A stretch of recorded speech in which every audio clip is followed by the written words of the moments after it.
Good afternoon. My name is Petros Efthymiou. I'm former Greek Minister of Education, and I have the honor to be the moderator of the panel under the title, The Future Skills and the Future of Higher Education. The so-called Fourth Industrial Revolution, the emergence of a new digital world, heated debates at all levels. The pandemic was an accelerator of that debate.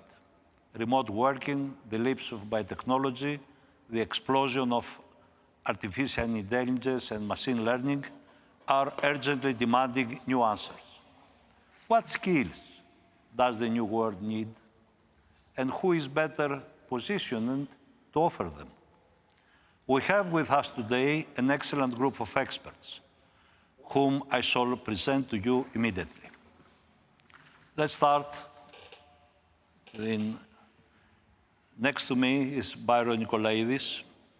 Byron is the Chairman and Chief Executive Officer who founded PeopleCert in 2000, and since then he has led the transformed PeopleCert into a global player, delivering millions of exams in over 220 countries, widely recognized in the industry as the gold standard.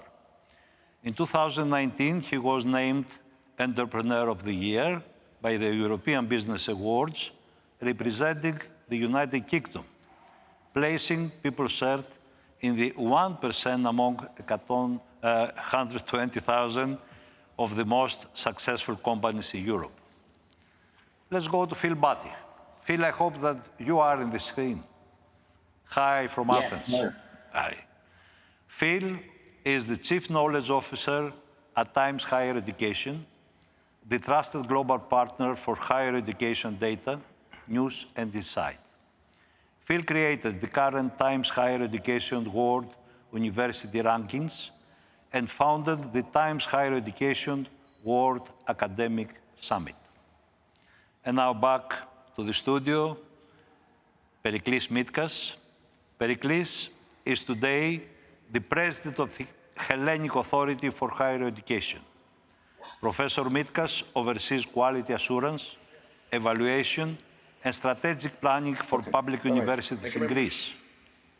His extensive academic record in US and Greek universities is complemented by his recent 5-year tenure as rector of Aristotle University of Thessaloniki from 2014 to 2019. And finally, Anthony Tattersall. I hope that Anthony is in the screen. There is a problem in the connection, but I will present him, even without his face on the screen at the moment. Anthony is the Vice President of Europe, Middle East and Africa for Coursera, the global online learning platform.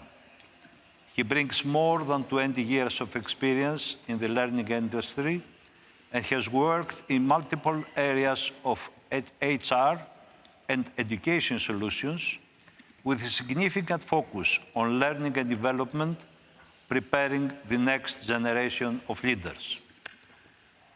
Those are the magnificent four of our panel. Hi, Anthony. Can you see us now? Hello. I can see you. Okay.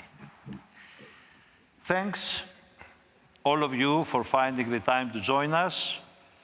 We really appreciate this, and I would like to start our conversation with a common question based on the title of our session. How can we define the skills of the future? We all speak nowadays about the urgent need of reskilling and upskilling. What does that exactly mean in the new digital era? I start with you, Byron. You have 3 and no more than 4 minutes in this first round. Okay, thank you. I think I'll start commenting that really the pandemic was an accelerator of some trends that we have seen in the market happening. And I would say the biggest trend, in my opinion, that is in the last 2 decades is that knowledge and skills move from an area of just in case to just in time. We have all been through university, schools, etc., and we have learned lots of things, and we have been using only a percentage of them in our real life. And this was the motto: go to school and learn something just in case you're going to need it. With the advance of technology, knowledge has been easily accessible. And this has moved the whole trend from just in case, just in time. Anytime you need, the skills are going to be there available, and you can learn them very quickly. This is something that was happening in the last 20 years. Now it has been accelerated the last 5 years, and with the pandemic, there has been full acceleration. And we see this in more competition between the universities. The universities right now have more difficulty on attracting students. And reskilling and upskilling, as you mentioned it, right now is on top of everybody's agenda all around the world. And what is reskilling is people that have skills that are not needed as much now to learn the new skills. Mainly this is about, the majority is about digital skills, high-level skills. And upskilling is the people that already have certain skills at some level to upgrade their skills so they're relevant in today's world. What type of skills are necessary today? There are many studies that are around, but I would say at very high level for this conversation, the skills that are relevant for the market today are the technical skills, skills that are related to emotional intelligence. Sales and marketing is always there. Complex problem solving skills. And mainly, if we put a category, it would be skills that are not going to be substantiated by the artificial intelligence. Thank you, Byron. Phil, your contribution to the same topic? Thank you very much. I hope you can hear me. I'd like to make a case for the importance of the arts and humanities and for a broad liberal arts education. I think the pandemic has really shown us the great triumph of STEM disciplines, the science and technology and engineering disciplines. You know, virologists and biomedical scientists have achieved extraordinary results in giving us the vaccinations and the treatments to help us tackle the pandemic. I think the major forces to get us out of the pandemic will actually be issues that are really valid to arts, humanities, and social sciences. There's the modeling, for example. There's the social behavior. There's the communication skills. There's the ethics. There's the justice. There's the empathy. There's the critical thinking. So these skills are going to be vital in a post-pandemic recovery, in a post-pandemic future. And I think it's really important if you look at the sort of skills that I'm sure Anthony will mention as well that have emerged from Coursera and the World Economic Forum, things like analytical thinking, active learning, learning how to learn, problem solving, creativity. I think a lot of this will come from blending the sciences and the arts and humanities and social sciences. So a blended liberal arts cross-disciplinary approach to skills, I think, will be vital for the future. And it's not just recovering from the pandemic, it's actually the long-term future. We have a digital future, we have a world of artificial intelligence, we have the so-called fourth industrial revolution, where it's all about technology, but actually more and more we're going to be asked what it means to be human, what makes humanity unique from machines that are able to think for themselves. So I believe very passionately that a cross-disciplinary education that blurs the boundaries between traditional academic silos and disciplines will be vital for the future. Thank you, Phil. And Pericles, to the same topic, your approach. Well, predicting the future at these constantly changing times should be better left to the Delphi oracle than to the experts. We have predicted the end of history and the end of disease, abundance and famine. But we are in Delphi Economic Forum, so Yes. we are close to the oracle. For 25 years, I have taught a programming class, and I have asked thousands of students to predict the future of computers. Bright kids, most of them tech wizards, they never saw smartphones, Facebook, or drones coming. But I have to justify my presence in this panel, so I will dare to offer my predictions. 3 skills, I believe, will be indispensable: life-saving, or to be more exact, job-saving in the foreseeable future. Number 1, the ability to learn for life. Number 2, the ability to adapt to new environments and to new requirements. And number 3, interdisciplinarity, or if you prefer, cross-pollination. The ability to look at a problem from multiple points of view, known as complex problem solving, which is a highly desirable skill nowadays. One would rightly argue that these are meta skills obtained through hard work and experience. Other more tangible skills that are valuable in the current job market, and they have already been mentioned, some of them, include critical thinking, creativity, emotional intelligence, judgment, and decision making. All of these skills are obtained in a school, in a communal environment, at the university environment, and I think we can agree that they cannot be easily obtained with interaction through a screen or computer display. Going back to the top 3 meta skills, lifelong learning, adaptability, of course, can be taught at all levels of schooling, but more so at college level. Exposure to multiple disciplines is an inherent and priceless characteristic of every large, comprehensive university. Universities have also started looking into the reskilling and upskilling, because it is predicted, another prediction, that 70% of young people today will have to change their profession in their lifetime, perhaps multiple times.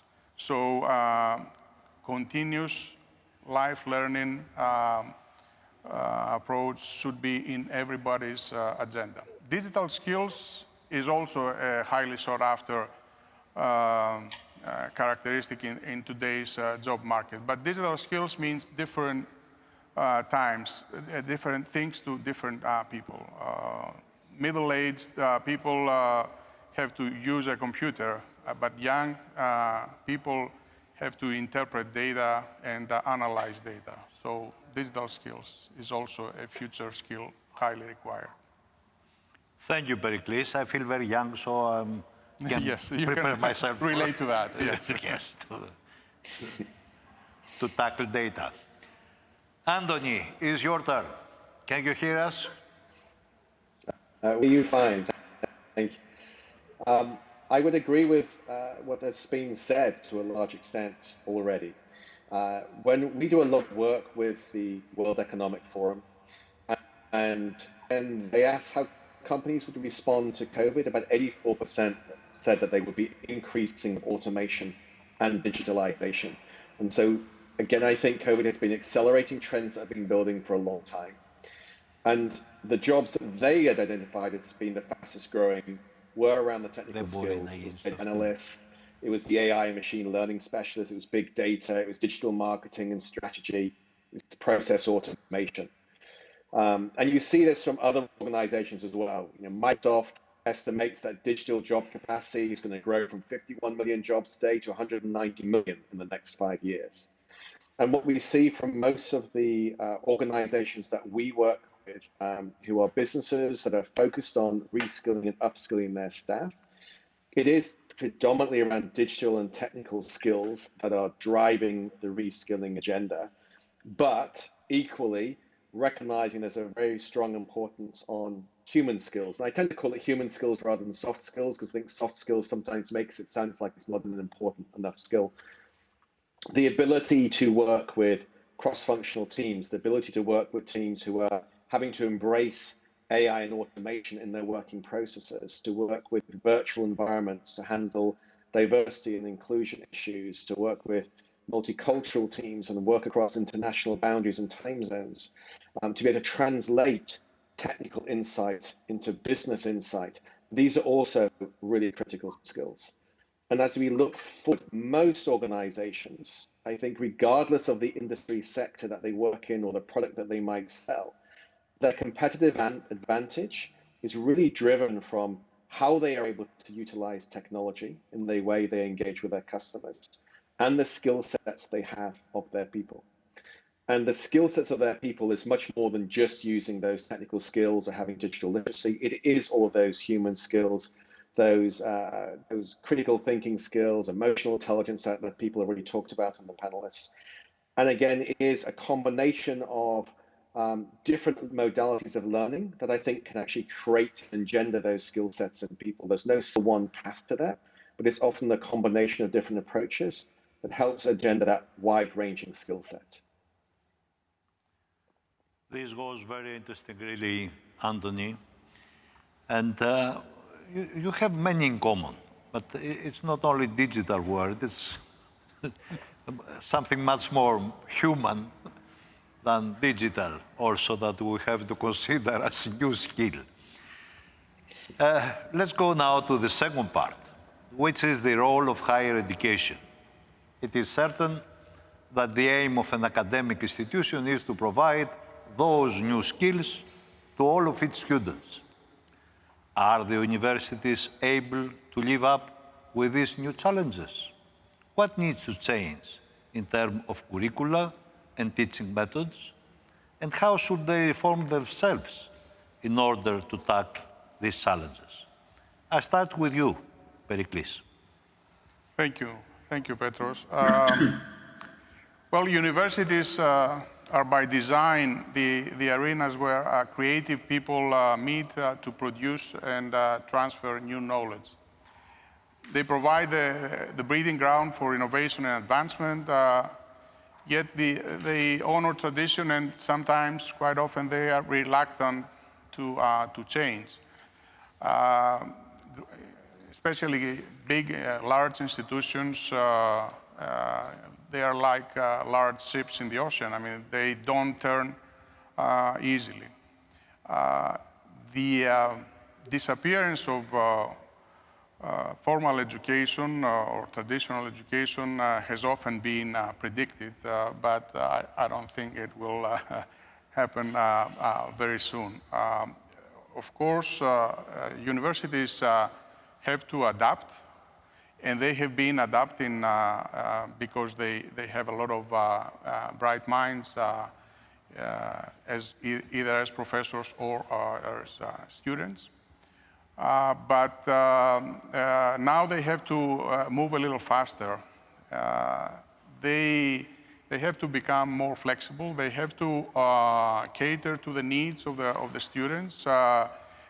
A lot of them, especially the brightest of them, require personalized learning.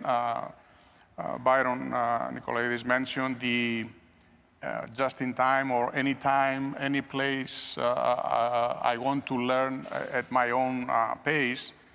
So the universities do not cater to this crowd.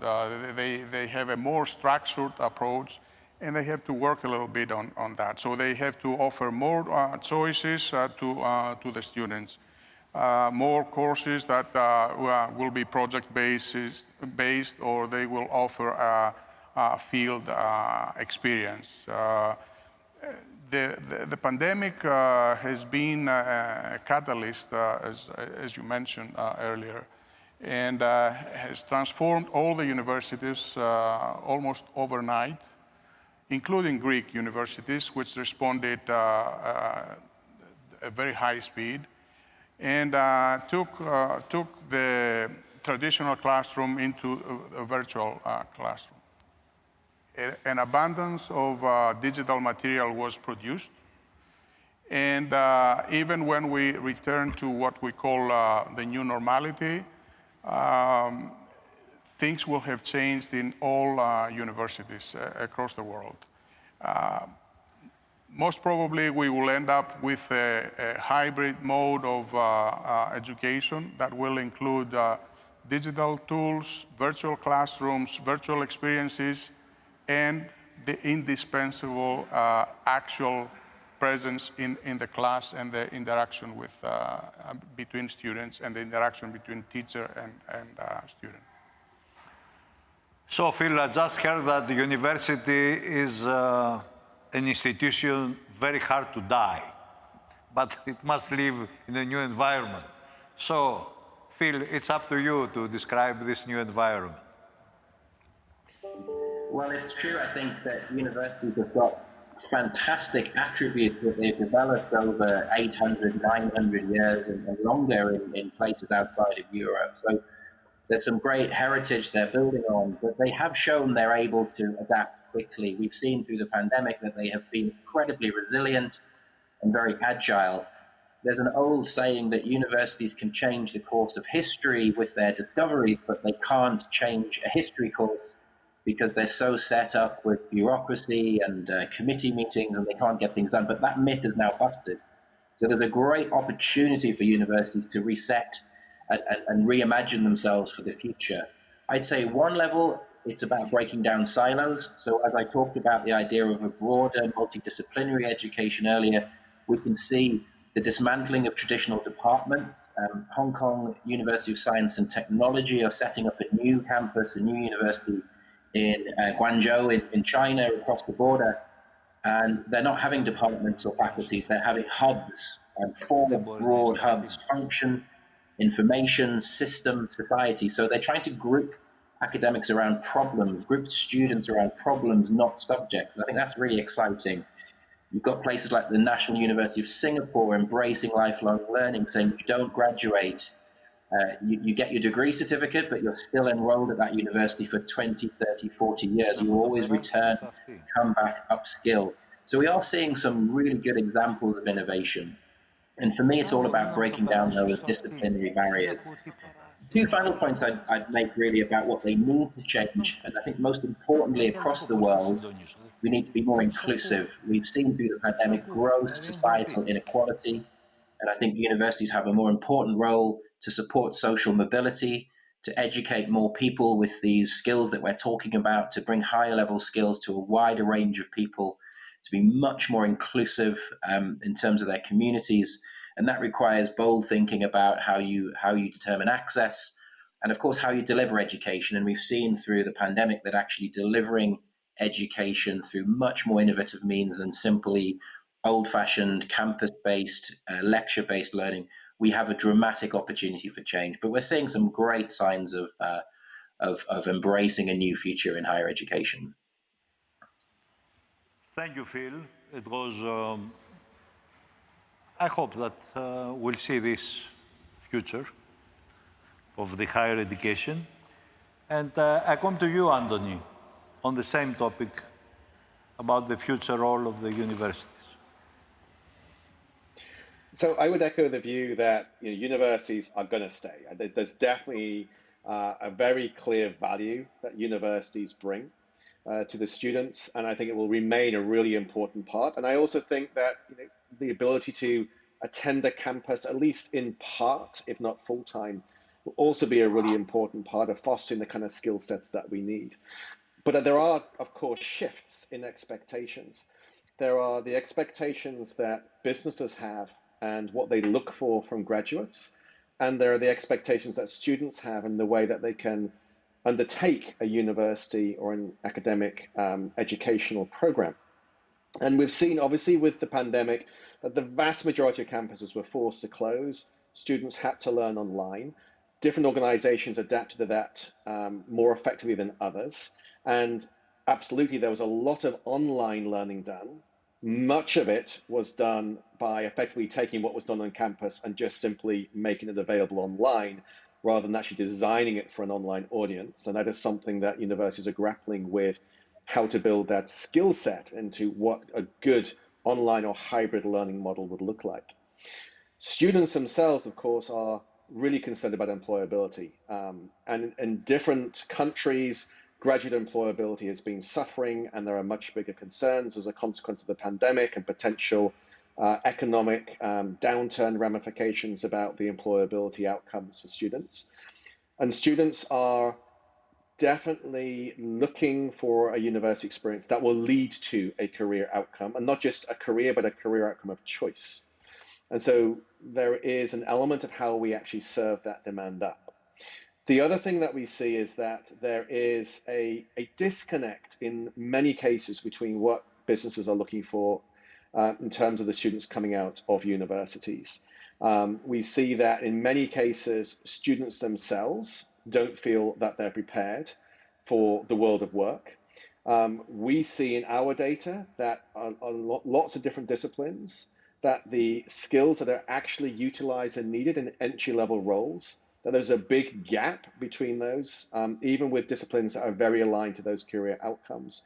And therefore, there's a lot of reskilling or upskilling needs to be done in the workplace where there's actually a lot less time for it to occur. And we also see that employers are focusing a lot more on skills as the vehicle through which candidates have been assessed in terms for jobs. And therefore, the focus on the degree in its own right is in some cases being deprioritized. It's more about what the skill sets the individual come into being with. Now that can of course be delivered and fostered through a degree program, but it may also be established through industry certificates or other means of learning, as long as there's some kind of validity to the sense that they have that skill set and they'll be able to perform it in the role. And this is also a function of diversity and inclusion, and not just simply hiring people because they come from a good university background, but choosing someone because they have the capability to do the role regardless of that background. So I think and I believe that universities and educational institutions have an opportunity to really be the bridge between individuals going through the educational system, businesses who are seeking to take those early stage careers into the work environment. But as people have talked about, that lifelong learning capability, that constant helping people to reskill and relearn, because educational institutions are all about that. They're all about engendering skill sets and learning in the way that businesses, it's not their core job. They're just having to do it to adapt to market demands. But also the interface between governments in the sense that if our citizens don't have the skill sets that businesses need, we'll have an employability crisis, we'll have major programs of payouts and benefits. And again, educational institutions have an opportunity to really participate that in helping individuals have the skill sets they need to operate successfully in the world and develop a level of adaptability to be able to adapt and change as things occur. Thank you, Anthony. Byron, is your turn, but I've noticed how Anthony insisted to the employability, that it's the concern of the students. What is your point of view in general for the role of universities? But I think this part is more close to your field. I think also Professor Vitkas put it right. It used to be just in case, how you get the knowledge. Now it's just in case from anywhere. But it's in time. Sorry, just in time. This goes exactly. Yeah, just in time from anywhere. Yeah. Sorry. So, in such an environment, universities are very slow-moving animals in general. And they are faced with a dilemma. Either they're going to adapt or they're going to die. And the result that we see today is that university students, especially on technical fields, the majority of them, the knowledge they have is not current, is not relevant.